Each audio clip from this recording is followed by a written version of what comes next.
There is no guarantee for success, but there are ways to get closer to it when you do the right things. Who you surround yourself with is just as important as what you do. Finding the right people, the right classes, the right activities, and taking the right tests are all decisions that shape your future. Find out more today on Destination University with Dr. Cynthia Colon. Dr. Colon and her guests will give you the tips you need, whether you're a student, parent, or educator. Now, here is your host, Dr. Cynthia Colon. You're listening to Destination University. We're running a special series, 30 Teens and 30 Dreams. And in this mini-series within the series, we're following Janah. This is part 3 of a 4-part series. If you are a college-bound teen or a champion of one, you are exactly where you're supposed to be. Today, we're going to talk about Janah's senior year, her journey through the college admission process. This process was riddled with hesitation, lots of affirmation, some rejection, and lots of celebration. This episode is about Janah's will to fight the good fight, to finish the race, and to keep the faith. So, without further ado, let's get on with part 3 of the Janah series. All right, here's our star of the show. Hi, Janah. How are you doing today? I'm doing well. Thank you. How are you? I'm doing well. So I feel giddy about this episode, particularly because you have agreed to be completely honest and candid about the ups and downs of going through the college admission process. So let's just go ahead and jump in. And gosh, if you can remember all of the schools that you applied to, go ahead and start with where you decided to apply to college. Okay, I applied to a ton of schools. I applied to 17 schools.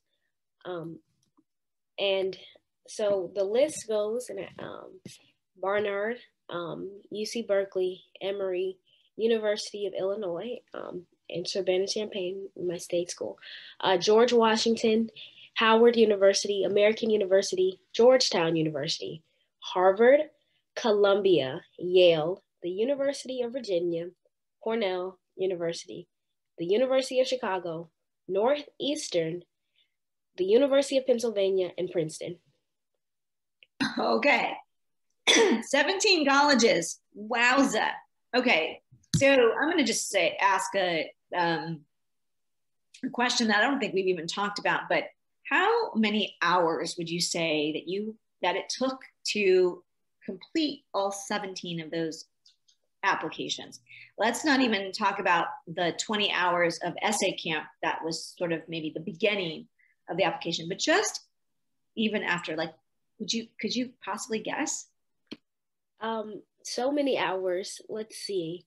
Each application took, because there's reiteration, several drafts of each essay, thinking of a good topic to put that properly answers the essay prompt. Each application, let's see how good I am at estimation, maybe like 5 to 10 hours on each application. And it might even be closer to 10. It takes a lot, but. Yeah, I would agree with that. And it's kind of even scary to say out loud because you think, okay, if it was 10 hours on each topic, that's 170 hours. Like, that's a lot. Yeah. So, okay. You had gotten a lot done before even entering senior year. You were ahead of your peers. I don't mean just at Peyton, but I just in general, getting some things done out of the way. But now you are also part of the Chicago Scholars, and there are things that were happening that you needed to get things done early. So was that the first, what was that, the end of September? You had to submit applications by the end of September, if I remember correctly, right? Yes. So Chicago Scholars is like a college prep or help program, obviously for Chicago kids applying to college. And so, yes, we had to apply to 5 schools at least, a Reach school, a Target, an out of state. I don't remember what all the qualifications were, but the 5 schools that I applied to were Georgetown, Columbia, Yale, George Washington, and American. And so all of that had to be submitted by the end of September, I think like September 30th. And that was a lot. And Also at this point, I wrote my personal statement at the end of my junior year. Although I did go through some inner turmoil and tried to rewrite it because I thought that I needed to do that when I didn't. But ultimately, my personal statement, the one that I used, was written my junior year. And then I had to do those 5 applications right at the start of senior year. And then once you submitted those, I think then the people, I guess, at those schools review, or somehow you're invited to or not invited to an interview. So there was a day that you had interviews, and your dance card can be, you might have 1 interview, or your dance card could be completely full with 5 interviews. And you got interviews with all 5 schools, right? So tell us, what was the out? Because I feel like you got admitted at least to 1 school. So tell us what happened on that day. So that day is called on-site because sometimes there are on-site admission to a school. So, that's an early chance to meet with an admissions officer. So it's a great opportunity. And if you submit more applications, there's a chance that you get to meet with more people that work in the admissions office. So I met with all 5 representatives from each of the schools that I applied to early. And then on that day, I was admitted to American University.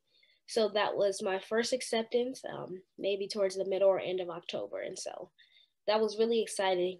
Like I'm going to college, but I definitely had a lot of other like aspirations, I guess, afterwards. But it was like the push, like, okay, I made it. Yeah, I mean, I think the first acceptance is what every teenager remembers, because you just feel like, okay, I'm going to college. Someone wants me. Now, it's important to note here, if you've been following the first 2 episodes, you know very clearly Janah had stated that she wanted to go to Harvard. Now, Harvard was literally in her dreams, but is also kind of used as a metaphor for the top schools. So interestingly enough, you mentioned Yale and Columbia and Georgetown, but you didn't apply to Harvard. So at this point in the process, late September, which schools were your top choices, like your top 1, 2, 3 schools?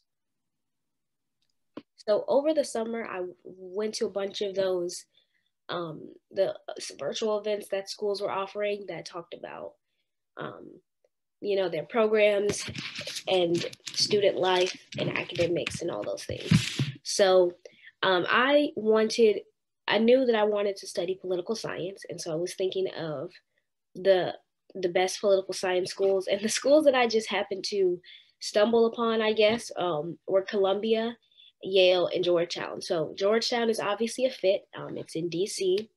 It makes perfect sense for me to go there because there's at this point a pipeline from like Georgetown to government and public service. And so secondly, I loved Columbia because of their core curriculum. And they have also like, they read parts of the Bible, and Georgetown has theology requirement. And so I thought that was important to me because I'm religious, but I also wanted to study the Bible non-religiously. And then Yale, it's just a great school. And I really liked like the community feel of Yale, the residential college. But I didn't apply to Harvard because I think when I was younger, I wanted to go to Harvard, but I realized that there's more schools than Harvard that exist. And I was going to apply to Harvard, but for this early round, I guess I wanted to apply to the schools that I really looked into, and I really liked what they had to offer. So yes, Harvard just means top 20 Ivy League. That's what that means. Yeah, that caliber of school. Yeah, absolutely. Okay, good. So you applied to 5 schools that were a really good fit for you as well. It's really important that you just said you wanted to do political science. Everybody, we now know that she aspires to become the president of the United States. So all of those schools make perfect sense for what you wanted and had in mind for your happy future. Okay, so you're going along. You've done those interviews. You've now been admitted. I think they even might have given you some scholarship dollars as well. And describe what happens somewhere in October and before you decided to apply early action. So that was a November 1st deadline coming up. But you and I both remember there was a time in October where you had your first hesitation, or what we call imposter syndrome. So walk us through what was going on then. So I was trying to decide which school I wanted to apply to early. It was between Georgetown and Columbia because I like those the most. They seem like the best fit for me. And so my hesitation was because Georgetown is early action, so it's non-binding, but Columbia is early decision. And so if and when you get in, you have to go. And that's the only school you have to withdraw all other applications. And so I was worried because I need scholarship money to go to college. These schools are super expensive. And so I didn't want to bind myself to Columbia without knowing that I did not have scholarship money secured, or knowing how much they would offer me. And I honestly think that was what I called it, but I was afraid to apply to Columbia. And I thought that maybe Georgetown was more within my realm of possibility. And so I called it this fear about limiting my choices and being bound by one school. And in part it was, but I think I talked myself out of achieving what I really wanted. So we call that imposter syndrome, and every teenager goes through this. So if you're watching, listening, this is not new, and this process is not for the faint of heart. So even as you've learned in the first 2 episodes, Janah is one of the most confident students I know that has a clear vision of what she wants in life, in college, and all of it.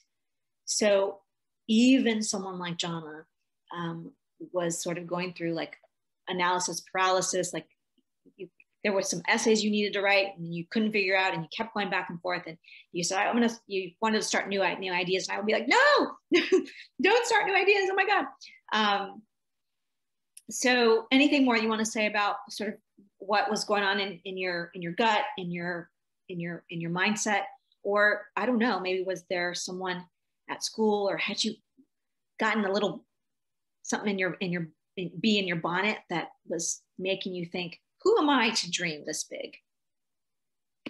Yeah, I definitely think that this whole process, like you said, is not for the faint of heart. And applying to a school is a declaration of faith, because the chances of not getting in are really high. And so I was at the beginning, I was very afraid about the outcome of the process. And I guess, like, thinking back, because at this point it feels like forever ago, because this process is long, but I knew what I wanted, but to know that the chances were really high of me not getting in and having to deal with rejection, that was something that I really struggled with, the rejection part of it. Because honestly, I haven't been rejected from too much in my life, which can be difficult when you know that there are very high chances. And yeah. I had muted myself because I want you to be the star here, but I was giggling when you just said right now that there's not, to this point in your life, and this is true for every overachiever just like you, to this point when you get to senior year, you've not been rejected for too many things, if at all. And so there is that fear of like, you don't want to believe it's coming, but you know it will. And I mean, I don't know if I ever plainly said that to you, but I do say it to my private clients, and so maybe you remember, but I would say, no matter who I've worked with before, anybody who's been admitted to an Ivy League or, that caliber of school, they've also been rejected somewhere. Like it happens, so you were nervous about that. Okay. So November 1st, you apply to Georgetown. And I will say, Georgetown at this point feels like the right place. you know, you want to be the president of the United States, work in government, you're going to have access to that. It's in DC, of course, you love that city. And it's the highest, it's one of the top ranked schools in the world. And, and it's religious. You're a spiritual, you know, right? As the verse says, you're here to fight the fight, finish the race, and keep the faith. And this was speaking to you. So you apply early action, and which means that you found out your decision before Christmas. So walk us through what happened then. So yes, that whole process was very intense, because for you guys that don't know, you find out around December 15th, and then the rest of the applications are due January 1st. And so you're in this limbo between, should I keep writing essays? And if I get into my early school, then I would have written essays for nothing, or it's just time management. But if you don't get in, you have to cram so many schools in. And I also did apply to some other schools early by the November 1st. So I think I applied to, at the time, maybe like 7 or 8 or 9 schools at the time. So I did have at least 10 more to do, something around that number. So before the decision came from Georgetown, where else had you been admitted? Other places? Where else had you been admitted? No, but I did apply to Emory early, or their priority for scholarship, Howard University, and the University of Virginia. Okay.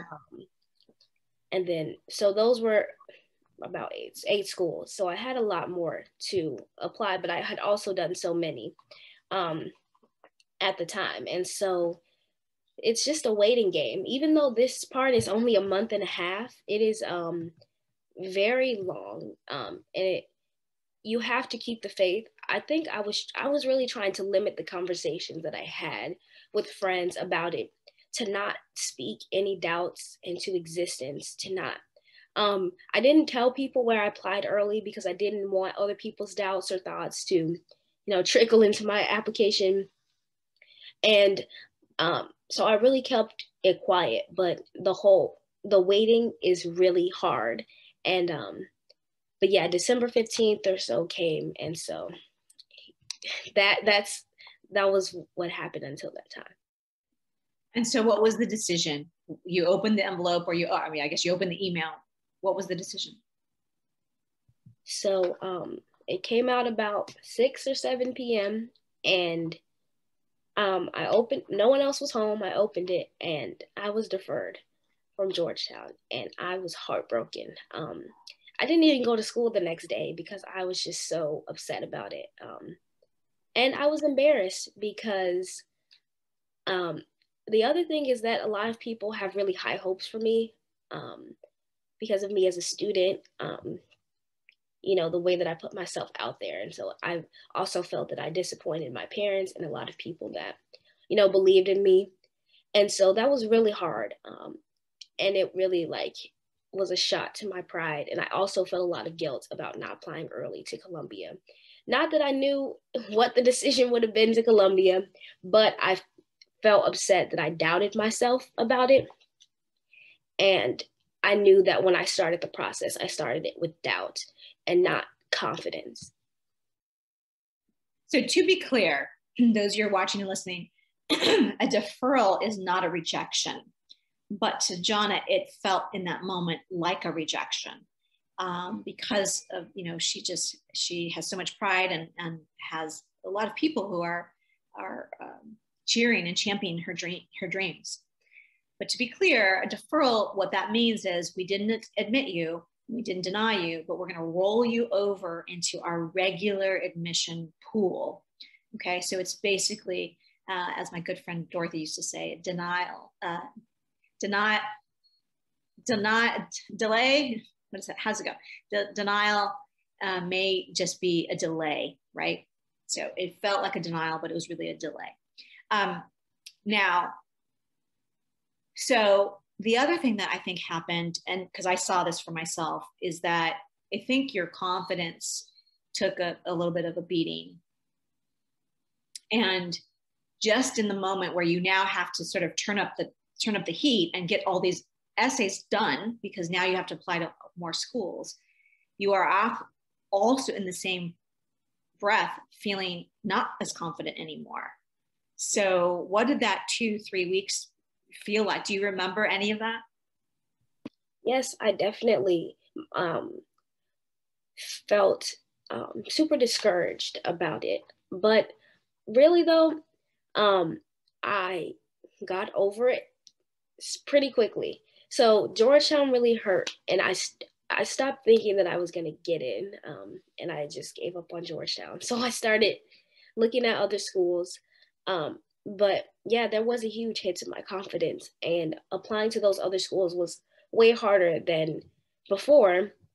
Even though I had doubt at the beginning, doing the rest of those applications was extremely difficult. I did them all over winter break, which is 2 weeks right before, and it was very intense. And at that point, you just don't know. You're also waiting for a lot of my other early applications were coming in February after I had already submitted.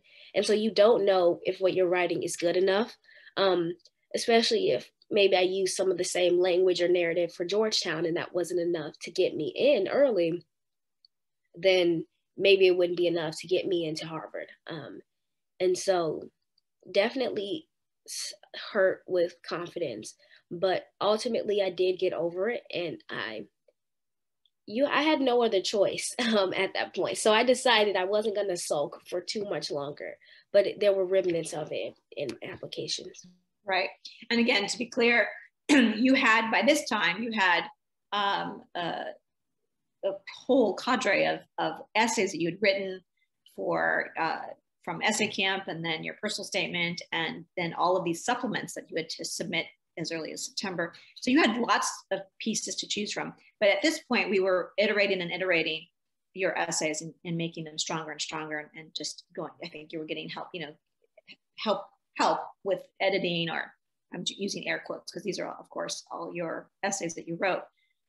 But to go back to the point of episode 2 was you're one to ask for help. So you really were like, okay, if I was deferred at Georgetown, like, okay, what else do I have to do? And so you really sort of turned up the heat in those weeks. And I remember I was like, oh my God, it's New Year's. Like, when is this going to be over? But yeah, you really pushed through. And I like what you just said. You didn't allow yourself to sulk for too long. And you just said, I gotta, keep fighting the fight, finish the race, and keep the faith. Because fighting the fight is really those 2 weeks where like, I have to fight this fight, and I have to finish the race. Meaning I have to close this chapter because these are due. And as far as finishing the race, that's when the race ends, because after that, you don't have control over what comes after that. And so all that's left to do is keep the faith. So here you go. Okay, so take us through January, February as things start to happen. So I submitted my applications January 1st, 2nd, 3rd, those days. And then what I wanted to do was, again, make that faith declaration. And so at that point in time, I had been watching a series on faith. And because I knew that I needed a change, I knew that these applications weren't going to, I may not see the results that I wanted to if I had lazy faith or if I had doubt. And so again, listening to that series, and again, that the idea of writing the vision and making it plain came up again. And so what I did, and the series is called Crazy Faith by Michael Todd. And he says it's only crazy until it happens. And so I really believe that, and what he said to do was write down your vision. And so I wrote down what I wanted. I wanted to have several Ivy League schools to choose from, and several Ivy League caliber schools. And I made another vision board. And on that vision board, I put all the schools that I wanted to get into. I put scholarship money and some personal life things like working on my podcast, reading, and, the Bible study and things like that. But it was very college centered because that was the season of my life. But this renewed faith, it was the beginning of the year, and I decided that is how I should start it. And so with this renewed mind, which is also what the Bible talks about, having a renewed mind, I really worked on having patient faith, which is another thing. This is a long process. And then you have to find out in April. The first part you find out in December, only a month and a half, but April felt like forever ago. And so again, having discernment about what to share and with whom, protecting and guarding my heart against any outside voices, and guarding my heart against my own doubt. So, and I also got into a few more schools. I got into Howard. I got into the University of Virginia. And so those were some also things that helped boost me, but that was in February. Oh my gosh. Okay. So you just said Howard and UVA. I mean, like you could call it a day. Like most students across the country would be like, okay, I'd be happy with that. Like that would be great. I just want to say something that's, so the maturity, if you've been watching, like you can see how mature Janah is and how thoughtful, which I just love. But there's a saying I have of like the recordings we play in our head will help us or hurt us. And I really love what you said about being protective of what would seep into your mind, right? And you were very aware, and I didn't think of it until right now, that you were very aware that if you said something to somebody, like you said to that woman long ago, I want to be the president of the United States. And you knew even at 8 years old that she was kind of shocked and surprised that you would say that. So if you shared something with somebody, like you applied to Harvard and Yale and Columbia, Georgetown, you didn't want whatever their reaction to become vibes in you for you. So, ooh, so smart, so smart. Okay, so now you've been admitted to several more places. And when did you hear from, I guess you said Emory and University of Illinois? Was that coming around that time too? Yes. Yep, definitely. So I applied early, or the priority for Emory scholarship, Emory scholars. I didn't get that, but I still had the chance to get in, not regular, but like get in on April 1st. Then University of Illinois, I got into, and so that was February. And then March, I was just waiting for all the April 1st decisions, but apparently some schools were coming out in March as well. But I also want to make clear that there's ups and downs throughout this whole process. And so some days I would feel really confident and I had so much hope and I knew this was going to work out. Then the next day, everything would hit me and I would say, Yale and Harvard and Princeton and Columbia, these insane schools, there was at the same time a lot of doubt. And so I did not always feel that this was going to happen to me. And yeah, maybe thoughts of like settling or lowering my expectations so that I wouldn't have to deal with that rejection. But other days there were a lot, but definitely towards the end, I just internalized that everything happens the way that it should, and that God, that He has a plan, and that I should really just submit and believe in His plan. So that did help me overall to have hope. Yeah, there are a lot of ups and downs, like you said. And as you wait, sometimes you wake up and you're like, okay, yes, this is going to happen. And then some days you wake up and I don't know, for every 100 students that apply, 4 get in. Like, I mean, literally, like, it's like, what are the chances? Well, those are the chances, guys. If you're listening, watching, like, yeah, it's like 4 or 5 or 6 out of every 100 get into these schools. So now I want to point out that there was one particular school that you got waitlisted at that I thought was, I think it was a little bit devastating because of which school it is, and which I'll let you share. And also, but at the same time, I don't know that it shattered your confidence as much as the Georgetown decision did. So go ahead, share the school that you were waitlisted at. So the school was University of Chicago. Obviously, I'm from Chicago, and I really wanted to go there because if I got in, I could have gotten a full ride. And so I had a lot of hope for that, especially financially.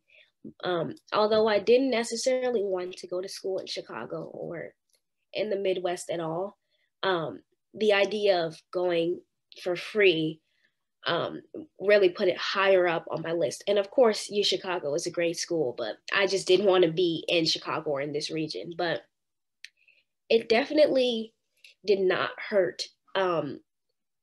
much at all, really. And I think that was towards the end. I actually found out, I think, March 11th. And that was way earlier than I expected. I was expecting it to come out the end of March. And so, of course, you have those like hope when you first start to open it, and then waitlisted. I don't know if I was surprised. I don't know, but I definitely wasn't devastated. And it came and it went. It was not at all like Georgetown, but that was definitely towards the end of the process when I really decided to have faith in God. And I took it as, if I was supposed to get in, then that's where, because I probably would have gone there for the full ride. Like, it's UChicago. So I thought that means it's not the one that I'm supposed to be at.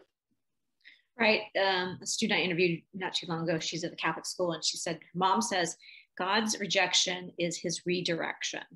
And clearly, right, like what you're saying, it wasn't in the cards. So you kept the faith. I love that. Okay, so we're going to get to the big day where all the big ones come at the end of March or early April. And you applied to 5 Ivy League schools, you applied to Georgetown. That's basically what you're waiting to hear from. And also Berkeley as well. But before we get to those dates, and you can share what happened there, which schools were you invited to have an interview? Because I forgot to ask that, because that was going on around that time too. So where did you interview? Yes, so I interviewed at Harvard, University of Pennsylvania, and Princeton. So I was very excited about that because apparently not too many people get interviews, and I thought they were great. I really connected with the speakers, and they were all people of color. They shared very honestly about their experience at, these elitist institutions. And they seemed impressed by a lot of the things that I had on my application. And so I felt good, definitely, about those schools. So good. So good. Okay. So, all right, just pull the Band-Aid off, walk us through that sort of, I'm going to just call it like the elite week that you hear from the last bit of schools. Go ahead and tell us what happens. So I actually applied to 6 Ivy League schools, and which is a lot. Only ones I didn't apply to were Dartmouth and Brown, but actually right after UChicago, I think March 15th, I got an email from Cornell saying that I would be offered a seat. And so that was like a huge boost in confidence. And I was like, okay, the rest of them will go the way they go, but I got into Cornell. But that also gave me a lot of hope because I felt they really showed interest. Maybe this means I'm going to get into a lot of other great schools. And then it felt really good to be sought after and to be chosen even early by Cornell. And so, yeah, that was great. So my sister was home and we screamed together, and, my parents were just overjoyed. So then afterwards was Berkeley, and I got waitlisted at Berkeley. That was the only California school that I applied to, but I also didn't feel too bad about that. I just got into Cornell maybe a week and a half ago before that, so I was fine. But I also definitely wanted to be on the East Coast for college, so I took it again as it wasn't meant to be. So this last week, I had the rest of the 5 Ivies because I already knew about Cornell. I had Georgetown, Emory, and Barnard waiting, and also George Washington University. And so I had an application come or a decision come out every day, Monday, Tuesday, Wednesday, Thursday. And so, and of course, you just want this week to be over. This is maybe the most stressful week ever. You're in class just waiting to get out of school because you're waiting for 6 o'clock. So the first day was George Washington and I got in. So have one under my belt. Then the next one was Georgetown. And I actually had no idea how this would go because I pretty much gave up hope about getting in. And then to my surprise, I got into Georgetown, just overjoyed. And then it really sank in like, wow, this happened to me. And then after the next day was Emory and Barnard. And I opened Emory and I got in. Opened Barnard, I got in. And then the last day was Ivy Day. And so I had Harvard, Yale, Columbia, Princeton, Penn. And I didn't get into Harvard. I didn't get into Yale. I got waitlisted at Columbia. But I got into Princeton, University of Pennsylvania, and of course, Cornell. So I was just shocked, overwhelmed, so excited. And I was like, wow, this really happened. So I was with Janah on Zoom with Janah and her mom when this happened. And it was sort of a last minute decision. I happened to be available and I was like, oh my gosh, why don't we, do this? And I have to say, Janah opened the letters, notifications in a very specific order. I said, well, how are you going to do this? And she opened them Harvard, Yale, Columbia, Princeton, Penn, and Cornell in that order.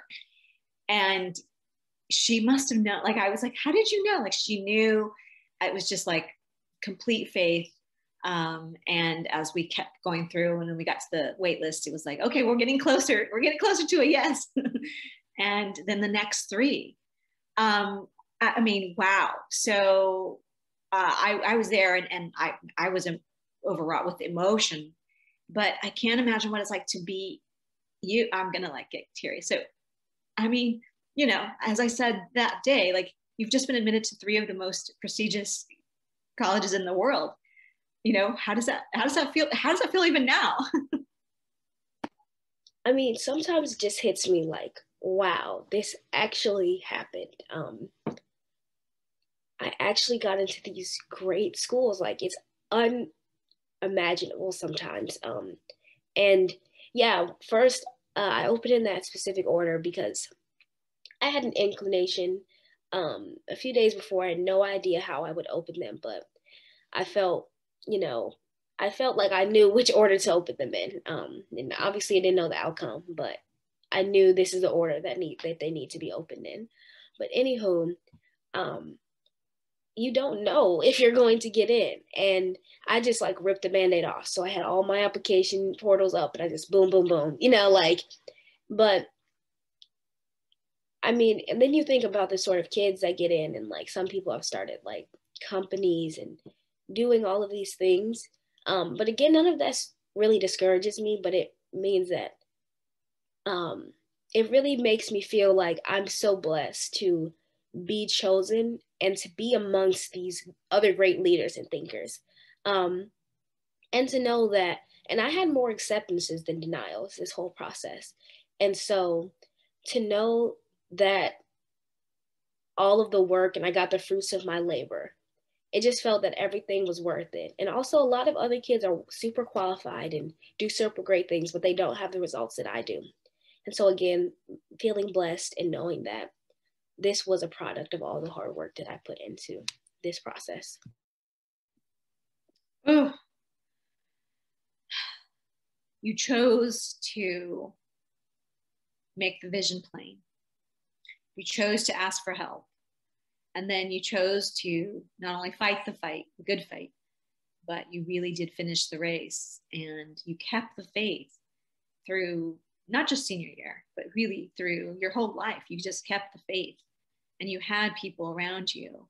You have currently, you still do have people around you that support and lift you up and keep those messages in your head positive, and really continuing to bring goodness to you. So, so proud of you, and such an honor to have been just a part of that. So, okay, I'm like trying to keep it together because I like burst out into tears. Just even thinking back on that day was so special to see that and watch that. So, okay, we're gonna wrap up here in just a second. But in our last episode, Janah is gonna walk us through her discernment process, which, as you know, she's a woman of faith, but she really took this process seriously and went to visit schools and talk to people and really find. So, you know, the admission, when you are granted admission, I really see that as like a proposal of marriage, right? Someone's asking for your hand in marriage. And now you have to choose your soulmate, the one. And so that's what we're going to find out in our last episode with Janah. So hold on tight. Let me wrap up here for today. And then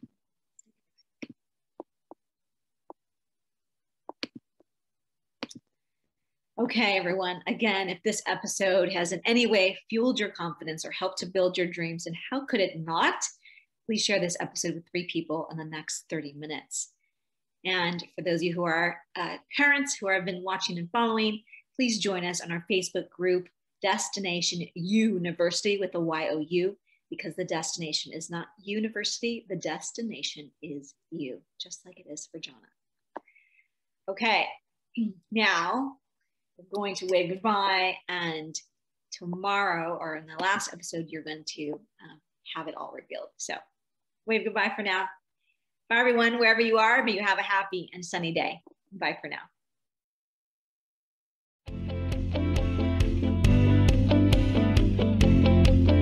Thank you so much for listening this week to Destination University. Be sure to join Dr. Cynthia Colon again and get one step closer to your success.